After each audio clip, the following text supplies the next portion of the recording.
Okay, in this video I'm just going to show you some of the basic functions in Illustrator. So when you open Adobe Illustrator, you should get a screen that looks something like this. Your windows or menu bars may not look exactly the same, but you can play around with those to get it looking something a bit like that. So the first thing we want to do is open a new file. So file new, call it whatever you want. I'm just going to call this page 1. It's going to be a print document, and let's make sure that it's size A4 so that when we want to print it, we've got it at the right settings. Okay, and then we press OK. So now I've got a new page. Now I can change it to be landscape or to be portrait like it is now, and I would do that by looking at the document setup, edit artboards, and change to landscape. Okay, so I can click between portrait and landscape. Alright, so that's how I changed my view from landscape to portrait. To get out of that, I go back and just press the selection tool. Alright, so I've got a landscape A4 page here. A little hint to zoom in and out of your page, you use some shortcut keys on your keyboard. If you hold down the Control button, keep holding that down, press plus and it zooms in, press minus and it zooms out.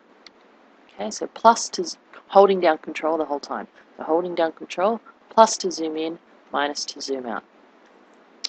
Alright, so the first tool that you'll need to know is the selection tool.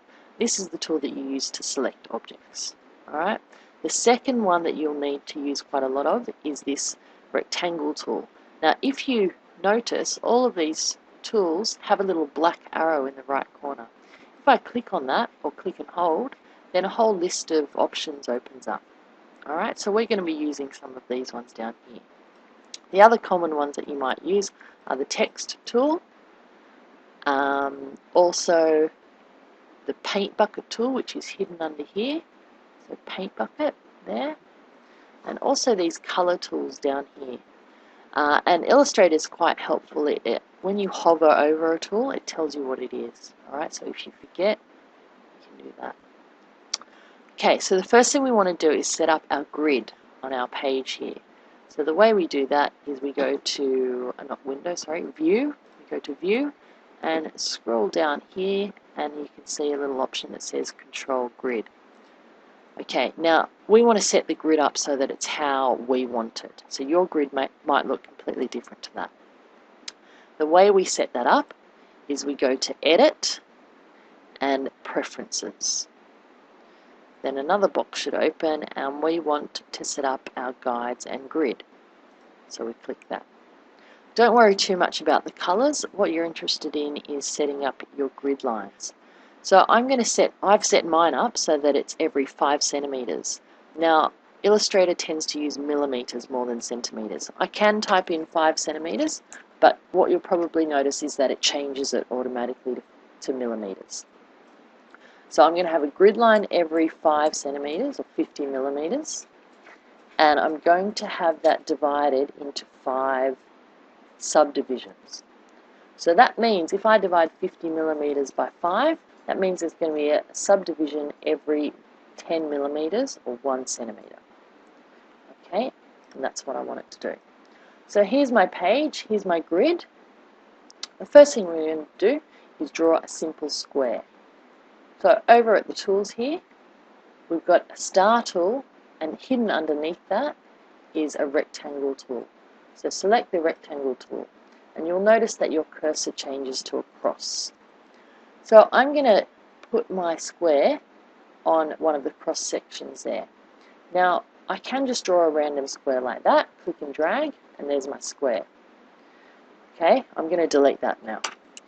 Another way to draw a square is to click once with your left button and an options box pops up. So now I can tell Illustrator the dimensions of my rectangle. So I'm going to draw a square that's 50 by 50. So it should fit perfectly into one of those grids. And okay, there's my square. Alright, try it again, or try it yourself. Now, next I'm going to change the colour. So over here is the colour options. If I double click on that, up comes my colour options. And okay, I'm just going to make it I don't know, pink colour. Alright, so there's my square. The other thing that you'll notice is that the border is different. So if I want to make the border the same, what I can do is click and drag that colour into the border and it should change. Okay, if I want to go back to black and white, that's what this does. That's the default fill and stroke. So back to black and white. So again, if I want to change the border, I want to make the border pink. Okay, so the border is now pink. You can't really see the border. If I make my line thicker, then you can see the border. Alright, so now I've got a white square with a pink border. So I'm going to leave it like that. Okay, now if I was then to try and do something with that square, and my cursor looked like that, what would actually happen is I'd end up drawing another rectangle. I don't want to do that. You might know from other programs that the undo key is when you hold down Control and press Z. So hold down Control, press Z, and it undoes your last action. That's really useful. You'll find when you're learning this that you make a lot of little mistakes. So remember, Control Z will undo your last step. Alright, so I want to move my square. So I need to make sure that I come back to this selection tool. Remember, the select tool allows you to select something. If I click over here, nothing is selected. If I click here, the box is selected. So I can move that anywhere I want. I can also change its shape. Alright, so now I've changed the square. It's not 50 by 50 anymore. If I did that by accident, Control Z will undo. Alright, so let's put our square up here.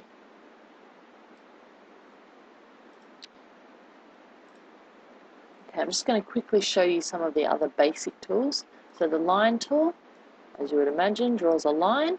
If I want to draw an exact length of a line, again, like I did with the square, I click once and I type in the length of my line. So I want a 25 millimeter line.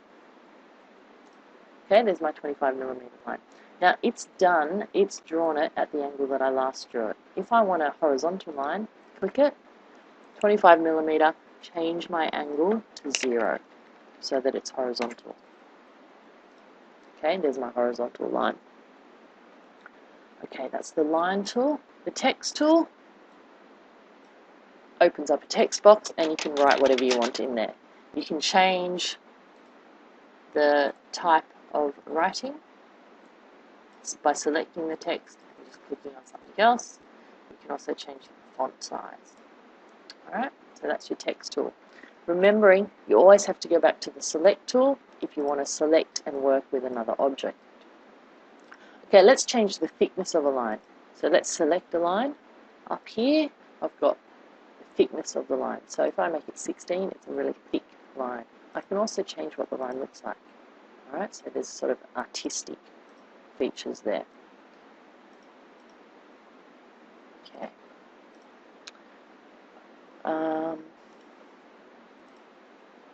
Okay, so they're really the basic features that you need to know for Illustrator. Just a couple of other things are the copy paste. So if I want to copy this square, I select it. I can either right click and do